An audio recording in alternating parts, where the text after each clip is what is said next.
Muuga avalikus ruumis tegelikult puudub selline ühine keskus.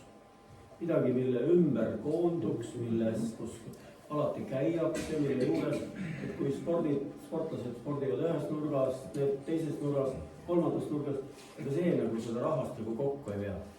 Et mis minu nagu, ma ei tea, unistus või mõttes on see, et kui nagu järgmise valimiste eel on nagu debatt, et siis ei toimuks Muuga sadamas, vaid oleks hoopis Muuga.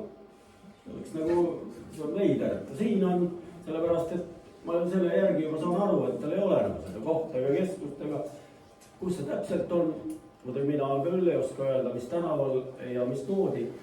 See võib olla, alustada võib kas või platsist, kus kõik kohal käivad, kas või mingist lihtsast asjast, kuhu inimesed tavaliselt kõik ilma erilise põhjuseta, mingi laat, kus käivad kõik, aga mitte see, et üks teeb ühes nurgas seda, teises Muuga nurgas kolmandas. Minu meelest see on avalikus ruumis puudu, et kui te mõtlete Nõmme või mingi muu, tal on mingi keskus, mingi koht, kus inimesed nagu astuvad läbi, käivad, mis on jala käimiseks kätte saada. See on lisada midagi. No ja Muuga elanikuna võin öelda tõepoolest, et see on üks kõige suurem küsimus.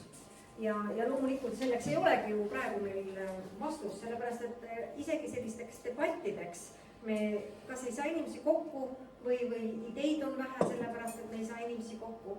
Üks teeb ühel pool, teine teisel pool. Aga tegelikult ma ütlen, see on naljakas, aga kus on praegu meie kultuurikeskus? Maxima pood.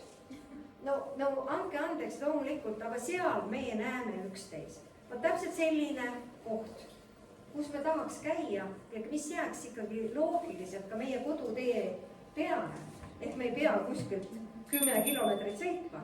Sellist kohta tahaks.